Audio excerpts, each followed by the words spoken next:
ఇప్పుడు పర్టిక్యులర్‌గా ఏజ్ అంటే ఈ పర్టిక్యులర్ ఇన్ని ఇయర్స్ జాబ్ చేసిన తర్వాత అవసరం లేదు. ఫైర్ మీ తీసుకుంటే ఇష్టం. బావుంటదంటారా? అలాగేం లేదు. అలా కొంతమంది ఏం అయితే 10 ఇయర్స్‌కి చేసేస్తారు.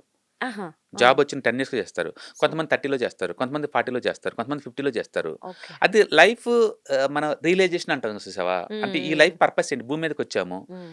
ఒక చీమొస్తుంది, దోమొస్తుంది, పులొస్తుంది, నక్కొస్తుంది, ఆవొస్తుంది, మేకొస్తుంది. నేను వచ్చాను. హ్మ్. డిఫరెన్స్ ఏంటి అన్న థాట్ వచ్చిందనుకోండి, ఆలోచనలు వేరేలాగెళ్ళిపోతాయి. అవును. నీ పర్పస్ ఏంటి అన్నప్పుడు ఆలోచన వేరేలాగెళ్ళిపోతాయి. హ్మ్. ఒక పర్పస్ లేని జీవితానికి దానికి ఎండింగ్ అంటే ఉండదు. హ్మ్. అందరిలో మనలాగా అలా ఉండదు చాలామంది. యూనిక్‌గా థింక్ చేస్తారు. రైట్. అలాంటి ఆలోచన వచ్చినప్పుడు ఏందంటే, నీ కోసం నువ్వు టైమ్ స్పెండ్ చేసుకోవాలింకా. హ్మ్. హ్మ్. స్పెండ్ చేయాలంటే ఎకనామికల్ సపోర్ట్ ఉండాలి కదా! హ్మ్. హ్మ్. అప్పుడు వాళ్ళు చాలా ర్యాపిడ్ వేలో సంపాదిస్తారు. అంటే వాళ్ళేం చేస్తారంటే చాలా అగ్రెసివ్‌గా రాత్రింబవళ్ళు వర్క్ చేస్తారు. ఓకే. ఇది ఆఫ్టర్ రిటైర్మెంట్ నో. ఆ! అలా థాట్ బిఫోర్, వచ్చినప్పుడే. బిఫోర్ ఆ!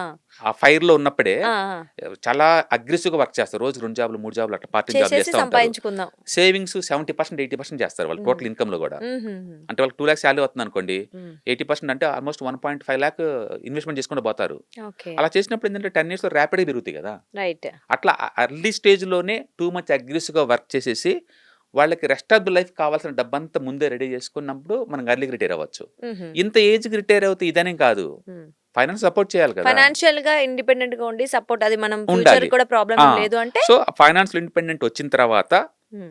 మనం లెక్కేసేటప్పుడు ఖచ్చితంగా ఇన్‌ఫ్లేషన్ కన్సిడర్ చేసి లెక్కలేసుకోవాలి ఇవన్నీ కూడా. వేసుకోవాల్సిందే. అంటే అవును. టోటల్ ఫండ్‌లోంచి 4% కంటే ఎక్కువ తీయకూడదు. ఓకే. ఆ! అంటే ఎవ్రీ ఇయర్ ఆ 4% వచ్చి దాంతోటి నీ లైఫ్ స్టైల్ లగ్జరీ గడిచేలాగుండాలి. హ్మ్. బట్ అదే టైమ్‌లో మనకు టర్మ్ ఇన్స్యూరెన్స్‌లుండాలి, హెల్త్ ఇన్స్యూరెన్స్‌లుండాలి. ఏమన్నా రైట్. అయితే మళ్ళీ ఫ్యామిలీ సపోర్ట్ కూడా ఉండాలి గదా! అవునవును. అనుకోలేదనేది క్వెషన్ కాదిక్కడ. కాదు. నువ్వు ఈ ప్రపంచాన్ని వదిలి సెపరేట్‌గా ఎళ్ళిపోతున్నావు. నీకంటూ నువ్వు బతకడం కోసం. అవును. కాబట్టి ఇవన్నీ రెడీ చేసుకొని మనం తీసుకుంటాం. అవును. ఒకసారి తీసుకున్న తర్వాత ఇంక నీకు నచ్చిన పని నువ్వు చేసుకుంటూ ఎళ్ళొచ్చు. హ్మ్. చాలామంది అనుకుంటారు ఇంక 5కో లేదా 40 ఏజ్‌కి ఈళ్ళు బయటకొచ్చారు గదా! రెస్ట్ హ్మ్. ఆఫ్ ది 40 ఇయర్స్ ఈళ్ళు ఏం ఏం చేస్తారా అని. జేస్తారు? ఏం చేస్తారనేది. వాళ్ళకి ఏదో అంటే ఫైర్ అంటే పని చేయటం ఆపటం గాదండి. హ్మ్. ఆ నచ్చిన పని పర్టిక్యులర్ కంటిన్యూ జాబ్. చేయటం. ఓకే. నచ్చిన పని. మనసుకు నచ్చిన పనిని అంటే కంటిన్యూ చేసుకోవటాన్ని మనం ఫైర్ అనుకోవచ్చు. అంటే హ్మ్. చాలామంది రిటైర్మెంట్ అనంగానే ఇంగ ఆఫీస్‌కి రారు కాబట్టి ఇంట్లో నిద్రపోతా ఉంటారు. టీవీలు చూత్తా ఉంటారనుకుంటారు. అనుకుంటారు. అది బోరింగ్ అండి. 1 డే చేస్తారు, 2 డేస్ చేస్తారు, 3 డేస్ చేయలేరు. చేస్తారు. Next rest of obviously. The life అంటే ఏముంది? హ్మ్. ఆ సర్కిల్ అదంతా మిస్ అవుతారు కదా! హ్మ్. చాలామంది ఫైర్ తీసుకున్నోళ్ళు కూడా హ్మ్. తర్వాత బోర్ కొట్టేసేసి ఏంటి ఎందుకొచ్చాం ఈ బయటికి ఇప్పుడు ఇంత ముందులాగా యాక్టివ్‌నెస్ ఉండదు. హ్మ్. డల్ అయిపోతారు. డెఫినైట్‌లీ. ఆ సర్కిల్ లేదు. ఇప్పుడు సెపరేట్ ప్రపంచం కదా! ఖాళీగున్నావు. హ్మ్. ప్రపంచంతో నీ ముందుకు దూసుకెళ్ళిపోతుందనిపిస్తది. మనం వెనకబడ్డట్టనే అనిపిస్తది. ఎగ్జాక్ట్‌లీ. అందుకని ఫైర్ మీనింగ్ ఏంటంటే నచ్చినట్టు బతకటం. అంటే నీకొక ప్యాషన్ ఒకటుండాలి నీకు ఖచ్చితంగా. హ్మ్. దాని కోసం బయటకొస్తే బెటర్. దానికోసం బయటకొచ్చావు. రైట్. మేబీ నేను ఒక స్కూల్ స్టార్ట్ చేద్దాం అనుకుంటున్నాను. హ్మ్. ఒక డాన్స్ స్కూల్ పెడదామనుకుంటున్నాను. హ్మ్. ఒక పెయింటింగ్ వర్క్‌షాప్స్ కండక్ట్ చేద్దామనుకుంటున్నాను. హ్మ్. లేదా ఒక ఆర్గానిక్ వ్యవసాయం చేద్దామనుకుంటున్నాను. హ్మ్. దాంట్లో మీరు మనీ కోసం చూడరింకా. హ్మ్. ఒక తృప్తి, హ్మ్. సంతృప్తి. మన కోసం మనం చేస్తామనమాట. హ్మ్. అందుకని ఆర్గానిక్ వ్యవసాయం చేసేవాళ్ళు ఒక ఎకరం పండించుకొని లాస్ట్‌కి కమర్షియల్ చూసారనుకోండి అది కనీసం రూ. 1,00,000 అర్త్ కూడా ఉండదు. దీని గురించారా 10,00,000 జాబ్ వదిలేసారంటారు. వదిలేసొచ్చావు. మనీ గురించి కాదు నా లైఫ్ ఇప్పుడింగ. హ్మ్. అవును. ఐ ఫీల్ హ్యాపీనెస్ నేను దాని గ్రోత్‌లో హ్యాపీనెస్. అంటే మన కోసం మనం బతకడం కోసం మనం ఎక్కువ మంది తీసుకున్న ఫైర్ అనమాట. హ్మ్. అందుకని ఫైర్ తీసుకున్న వాళ్ళందరూ ఏం చేస్తుంటారు అంటే మేబీ వాళ్ళకి నచ్చిన యాక్టివిటీస్ కంటిన్యూ చేస్తా చేయొచ్చు. ఉంటారు. హ్మ్. మేబీ వరల్డ్ వైడ్ టూరే అయ్యుండొచ్చు. హ్మ్.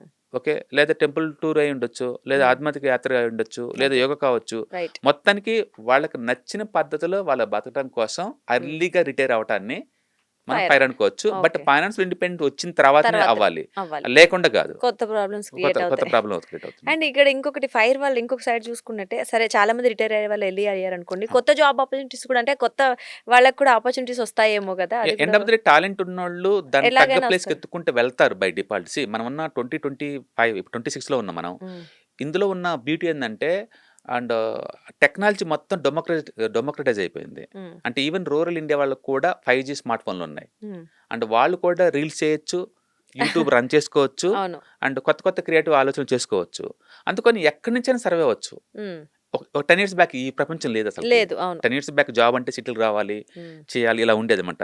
అందుకని ఇంక ఫైర్ తీసుకున్నోళ్ళందరూ ఖాళీగా ఉంటారని అనుకోవడానికి ఏం లేదు. వాళ్ళకి అవును. నచ్చిన పని వాళ్ళు చేసుకుంటూ వెళ్ళిపోతున్నారు.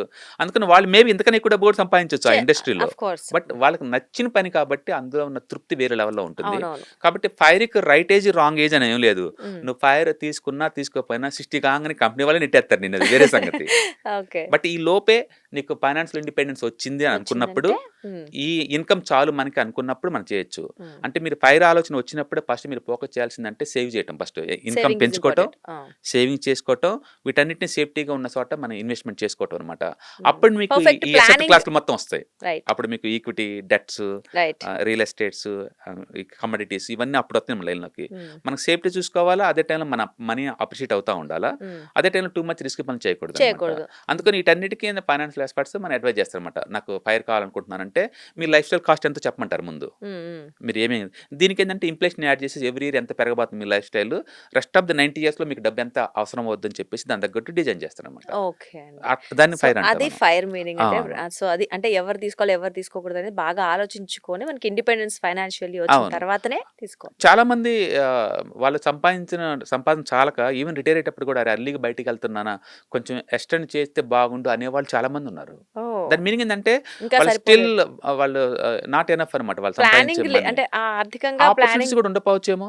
ప్లానింగ్ ఉన్నా ఆపర్చునిటీస్ ఉండాలి కదా. ఉండాలి. అందుకని వైపు ఆపర్చునిటీస్ ఉండాలి, ఒకవైపు సంపాదించాలని తపన ఉండాలి, రెండో వైపు అదృష్టం కలిసి రావాలి, రెండోది వాళ్ళు ఉన్న డొమైన్ కూడా చాలా ఇంపార్టెంట్. నువ్వు పల్లెటూరులో కూర్చొని వ్యవసాయం చేస్తున్నావు అనుకోండి, ఒక సంవత్సరానికి ₹1,00,00,000 అనేది హైలీ ఇంపాసిబుల్ ఆ ఏరియా కదా.